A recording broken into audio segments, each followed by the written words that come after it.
वो साल 1528 था जब एक विदेशी आक्रांता बाबर के चेलों ने हिंदुस्तान में अयोध्या की पवित्र धरती पर भगवान राम के प्राचीन मंदिर को ध्वस्त कर दिया था। और अब हम और आप जब साल 2025 में जब अयोध्या में राम मंदिर दोबारा से बनकर तैयार है, तो फिर एक बार वही टर्की, वही पाकिस्तान, वही विदेशी बाबर की नाजायज औलादें जो आतंकवाद का चेहरा लिए हिंदुस्तान में रहती खाती हैं, वो देश में दंगा करवाने के लिए उस मंदिर को बम से उड़ाना चाह रही थी। सच कहें तो जो साजिश है उसे सोचकर दिल दहल उठा है और गुस्सा भरा पड़ा है। और यहां पर हम हिंदू मुसलमान की बात नहीं कर रहे हैं। हिंदुस्तान का मुसलमान ओवैसी जैसा है, हिंदुस्तान का मुसलमान हमारी कर्नल सोफिया जैसा है, जो हिंदुस्तान के लिए मर मिट सकता है, हिंदुस्तान की मिट्टी से गद्दारी नहीं कर सकता।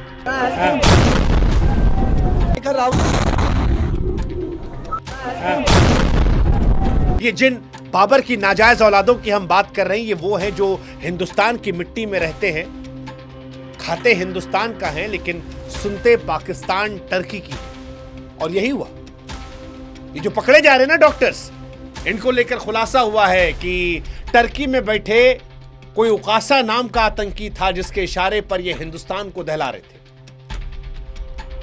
वो यूनिवर्सिटी जहां पर डॉक्टर्स को पढ़ाया जा रहा था, जहां पर ये भगवान बनकर लोगों का इलाज कर रहे थे, वहां पर खाद के नाम पर बम बना रहे थे और उस बम को बनाकर हिंदुस्तान को उड़ाना चाहते थे, राम मंदिर को उड़ाना चाहते थे, हिंदुस्तान को गृह युद्ध की आग में झोंक देना चाहते थे। जो खुलासा हुआ है वो ये बताता है कि यह साजिश सिर्फ अयोध्या पर चोट करने की नहीं थी, यह साजिश हिंदुस्तान के वजूद पर चोट करने के लिए थी। दिल्ली ब्लास्ट केस में अब जो नए नए खुलासे हो रहे हैं, वो देश को हिलाकर रख दे रहे हैं। मैं तो कई बार सोच कर हैरान कि अगर वो डॉक्टर जिसने पोस्टर लगाने के जज्बात में अपने आप को एक्सपोज कर दिया, और वो जम्मू कश्मीर पुलिस जिसने एक्स्ट्रा सतर्कता दिखाते हुए उसको पकड़ा और उसके थ्रू अल फलाह यूनिवर्सिटी जो जिहाद की फैक्ट्री बन गई है, बम बनाने वाली फैक्ट्री बन गई है, उसे एक्सपोज ना किया होता, तो साहब दिसंबर और जनवरी में देश का क्या होता। यह सोच कर डर लगता है कि किसी को पता ही नहीं था कि हम बारूद पर बैठे हैं, हमारी सुरक्षा एजेंसियों को नहीं पता था। यह जम्मू कश्मीर पुलिस को हमें शुक्रिया अदा करना चाहिए। वहीं से यह पूरा रैकेट खुलता शुरू हुआ और अब यह जानकारी निकल रही है कि अगर यह रैकेट ना पकड़ा गया होता, ना एक्सपोज होता, तो दिसंबर से जनवरी के बीच दिल्ली, गुड़गांव, फरीदाबाद समेत हमारे देश के धार्मिक स्थल जो अयोध्या, काशी हैं, वो खून से रंग जाते। देश दंगों की आग में झोंक दिया जाता, क्योंकि इन आतंकवादियों ने अयोध्या को 2 तारीख चुनी थी। 25 नवंबर मंदिर बनकर तैयार है, उसको सेलिब्रेट किया जाना है, देश के प्रधानमंत्री जाने वाले हैं, और दूसरा 6 दिसंबर। इन दोनों तारीख में एक दिन शहर में ब्लास्ट करेंगे। आप कल्पना करके देखिए कि क्या होता उसके बाद देश में। इसलिए मैं कह रहा हूं कि ये विदेशी आक्रांता बाबर की नाजायज औलाद है। ये हमारे हिंदुस्तान की मिट्टी के नहीं हो सकते साहब। हमारे हिंदुस्तान की मिट्टी के लोगों ने जान दी है। धर्म, जात, कौम, मजहब से ऊपर उठकर वो हिंदुस्तान के लिए मरने मिटने को तैयार है। ये हिंदुस्तान की औलादें नहीं है, ये बाबर की औलादें हैं, ये टर्की, पाकिस्तान की औलादें हैं, ये नाजायज औलादें हैं। वो नाजायज जो शायद बाबर की भी जो औलादें होंगी नाजायज, उनसे भी ज्यादा गई गुजरी, उनसे भी ज्यादा नाजायज है, क्योंकि वो कम से कम बाहर आए थे, यहां आके नाजायज की थे। ये तो यहीं उठे, यहीं खाए, यहीं पिए, यहीं रहे। इनके माँ बाप को भी ये मरने मारने के छोड़। घिन आ रही है, नफरत हो रही है, उलझन हो रही है, सोच कर डर लग रहा है, आत्मा कांप रही है। आज जो आपको बताने वाले हैं वो बहुत खतरनाक कहानी है। नया खुलासा बड़ा खतरनाक है, और हम आप लोग से भी कह रहे हैं कि आप लोग भी नजर रखिए, क्योंकि इस यूनिवर्सिटी में लोगों ने पूछा था कि भैया ये क्या ला रहे हो बोरी बोरी भर के। डॉक्टर्स ने कहा खाद ला रहे हैं। बम बनाने की तैयारी थी। आप भी अपने आसपास अगर कुछ संदिग्ध लगे सोशल मीडिया के माध्यम से एक्सपोज कीजिए। इन चीजों को जानते रहिए जो हम आपको अपडेट दे रहे हैं। हमें पता है आप लोग हर वीडियो देख रहे हैं, इस बार हर वीडियो देख रहे हैं, इसीलिए हम कह रहे हैं व्हाट्सएप चैनल से जुड़िए हमारे। हर एक जानकारी आपका जानना जरूरी है और वो हम वहां डाल देते हैं ताकि सीधे आप तक पहुंचे, कोई आपको ढूंढना भी ना पड़े, आपको पता चल जाएगा। जब भी बिजी समय से जाएंगे देखिए डिस्क्रिप्शन में कमेंट सेक्शन में लिंक पड़ा है, जुड़िए, हमारी भी ताकत मजबूत हुई है, तभी ये सब बातें हम रख पाएंगे। और अब आपको सुनाते हैं जो परेशान करने वाला है। अयोध्या, हिंदुस्तान की आस्था केंद्र, जहां पर हमला होने वाला है। दरअसल अयोध्या सिर्फ एक शहर नहीं है, अयोध्या हिंदुस्तान की आत्मा है। अयोध्या का राम मंदिर सिर्फ एक इमारत नहीं है, हिंदुस्तान की सांस्कृतिक और आध्यात्मिक पहचान का प्रतीक है।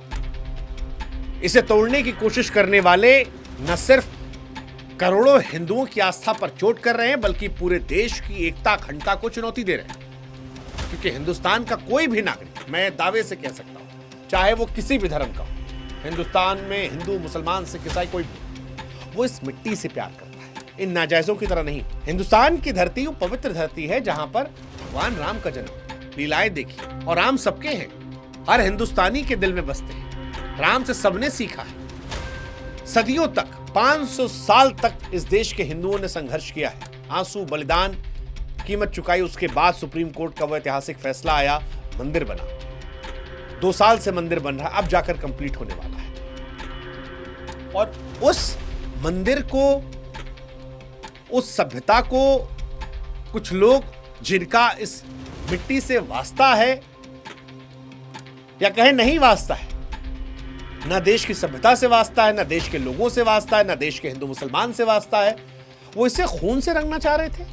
तारीख सुनकर कि 25 नवंबर को जब वहां भीड़ होगी, 6 दिसंबर को प्रधानमंत्री जाने वाले वहां, वो तारीख देखकर हमला कर जा रहे थे कि लाखों श्रद्धालुओं की भीड़ होगी। जैसे वो आतंकी उमर, उसको फटना था, वो अकेले फट के मर सकता था, लेकिन उसने चुना लाल किले, उसने चुना रेड लाइट एरिया को। 3 घंटा वो पार्किंग में बैठा रहा, उसके बाद गया, नमाज पढ़ा, 10 मिनट इबादत की, लौटा, गाड़ी में भीड़ देखी, फट गया।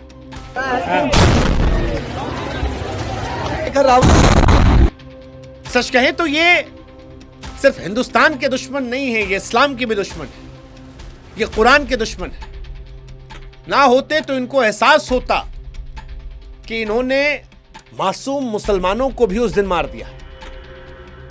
वो जो 13 लोग मरे हैं उसमें सिर्फ हिंदू नहीं मरे थे, मुसलमान भी मरा था। और 13 तो आंकड़ा है साहब, सरकारी आंकड़ा है। आसपास वालों के पास हम तो वहां गए हैं, हमने पूछा है लोगों से, वो लोग कहते हैं कि साहब 13 हो नहीं है, ज्यादा नंबर। वो जो लड़के काम कर रहे थे अगल बगल, वो फूल वाला, वो गुलाब वाला, वो दुनिया भर का सामान बेचने वाला, पानी देने वाला, वाइपर जो साफ करता है, और जो रेहड़ी पटरी पे सामान काम करता है, वो सबका तो गिनती ही नहीं हुआ है। उनमें भी कई मुसलमान थे जिनको ये बाबर की नाजायज औलादे, जो इस्लाम की भी दुश्मन है, उन्होंने मार दिया। अमोनियम नाइट्रेट, RDX के मिश्रण से विस्फोटक किया। इन्होंने कई गाड़ियों में बम और असॉल्ट राइफलों से फायरिंग की योजना बनाई थी। और जो योजना इनकी धीरे धीरे निकल रही है, अगर वो सब कुछ हो जाता तो इतना खतरनाक था कि देश में गृह युद्ध की आग भड़क जाती। लेकिन thanks again Jammu Kashmir police, जिन्होंने पहले वाले को पकड़ा, बाद में सुरक्षा एजेंसियां एक्टिव हुई और फिर इस साजिश को नाकाम कर दिया गया। अयोध्या पर हमला सिर्फ धमाका करना नहीं होता, हिंदुस्तान में गृह युद्ध की स्थिति पैदा करना होता। क्योंकि अयोध्या में हमला मतलब करोड़ों हिंदुओं की आस्था पर चोट करना। ऐसा हमला जो देश में सांप्रदायिक तनाव को चरम पर ले जाता, हिंदू मुसलमान के बीच नफरत की आग को भड़काकर आतंकी देश को अस्थिर करना चाह रहे थे। हालांकि भूल गए कि हिंदुस्तान की असली मुसलमान जो है वो यहीं का बेटा, फिर कह रहे हैं वो देश के दुश्मनों का दुश्मन है। सोफिया कुरैशी, ओवैसी और बहुत सारे हैं, अनगिनत है। हर शहर, हर गांव, हर जगह, हर दफ्तर में ऐसे मिल जाएंगे। वो हिंदुस्तानी मुसलमान जो दुश्मन को जबान और हथियार दोनों से ठोक सकते हैं। लेकिन बाबर की नाजायज औलादें, वो इंडियन मुस्लिम्स को रिप्रेजेंट नहीं करते। ये वो लोग हैं जो विदेशी हैंडलों के इशारे पर नाचते हैं और हिंदुस्तान को बर्बाद करने की कोशिश करते हैं। इस साजिश की शुरुआत दिल्ली में हुई थी, हमने आपको बताया, बहुत प्लान तरीके से। डॉक्टर उमर, डीएनए टेस्ट में पुष्टि हुई है कि जो वो गाड़ी में i20 मरा है वो उमर था, कुत्ते की मौत मरा है, वो उमर था। उमर और उसके साथियों ने न सिर्फ दिल्ली बल्कि अयोध्या को भी निशाना बनाया था। उमर का डीएनए टेस्ट हो चुका है, उनकी माताजी से मैच कर चुका है। एक और लाल रंग की फोर्ड गाड़ी जो है वो भी मिली है और कई खुलासे हुए। 3 बड़ा खुलासा था आपको। एक कि जनवरी में लाल किले को दहलाने की साजिश थी, 26 जनवरी। इन्होंने मोबाइल डम डेटा से पता चला कि फरीदाबाद की अल-फलाह यूनिवर्सिटी से मुजम्मिल जो है और उमर, इन्होंने लाल किले की रेकी की थी। वहां पर ही सुरक्षा भीड़ का पैटर्न समझा था। 26 जनवरी को हमला करना था लाल किले पर। फिर दूसरा बड़ा खुलासा यह हुआ कि मुजम्मिल जो है वो खाद की बोरी बताकर विस्फोटक सामग्री जमा कर रहा था। कुछ लोगों ने पूछा भी था कि भैया ये बोरी किस बात की है। इसने कहा खाद इकट्ठे हैं, कश्मीर ले जाना है। इस कमरे से 100 मीटर दूर मकान में सीसीटीवी कैमरा लगा है, वहीं से फुटेज मिली है। और तीसरा सबसे डराने वाला जो था वो था 25 नवंबर 6 दिसंबर को अयोध्या में हमला करना। 8 आरोपी ऐसे जिन्होंने बताया, 8 में से 6 तो डॉक्टर हैं। अच्छा, जो ये यूनिवर्सिटी अल-फलाह, ये भी कमाल की यूनिवर्सिटी, इस पर अलग से एक वीडियो करेंगे। अल-फलाह में एक डॉक्टर निसार है जो पकड़े गए, फरार है। ये श्रीनगर में पोस्टेड थे। देश विरोधी गतिविधियों चलते इन्हें भगा दिया गया था और इनको इस अल-फलाह में जॉब मिल गई। डॉक्टर्स एसोसिएशन ऑफ कश्मीर का अध्यक्ष भी है, अल-फलाह में पढ़ा रहा था। फरार है, इसको भी ढूंढा जाएगा। लेकिन सवाल यह कि अल-फलाह में इन सबको नौकरी कैसे मिल गई? वो जो मोहतरमा थी वो कानपुर से भाग के गई, वहां पढ़ाने लगी। किससे, कैसे ये पॉसिबल है? क्या ये लोग इतने साल से प्लान कर रहे थे? हो सकता है क्योंकि गल्फ कंट्री से पैसा आ रहा था, इनका टर्की कनेक्शन भी निकला है। जांच एजेंसियों ने खुलासा किया है कि ये टर्की से इशारा ले रहे थे। 2022 में टर्की से शुरू हुए थे। उमर जो है टर्की में बैठे हैंडलर, जिसका कोड नेम उकासा था, वहीं से ये अपना फीडबैक लेते क्या करना है। और उकासा के बारे में कहा जा रहा है कि वही सारी फंडिंग कर रहा था, वही इनको सिखा रहा था और उसी ने डॉक्टर्स को चुना था। जो अमोनियम नाइट्रेट आरडीएक्स का मिश्रण इकट्ठा किया है, उसको लेकर पता भी लग रहा है कि टर्की से जो प्लान था वो बहुत बड़ा प्लान था, बड़े पैमाने पर तबाही मचाने का। लाल किले के पास जो धमाका हुआ वो तो हड़बड़ तड़बड़ में हुआ है। लेकिन अयोध्या सोच के आप फिर सोचिए, अयोध्या में हमला होता तो क्या होता। Thanks to again Kashmir police, Hindustan की एजेंसियां,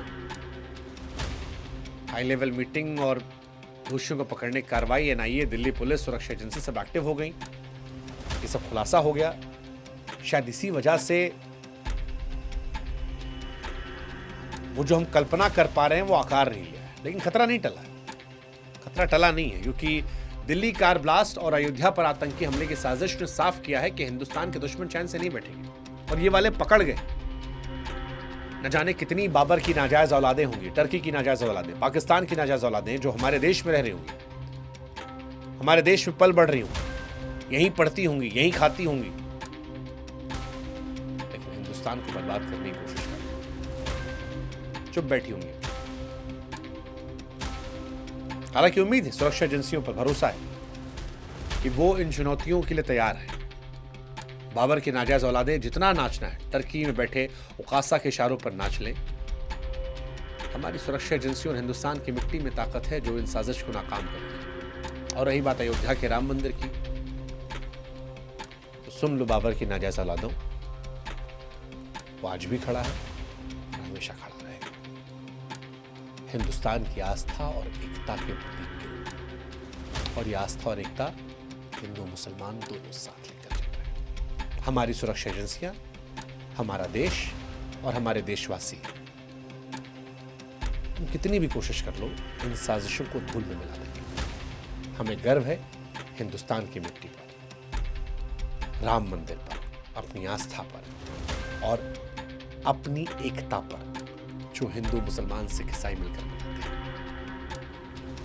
और ये गर्व ही वो ताकत है जो ऐसी बाबर की नाजायज औलादों को उनकी हर साजिश को चूर चूर कर दें। जय हिंद, जय भारत, जय श्री राम।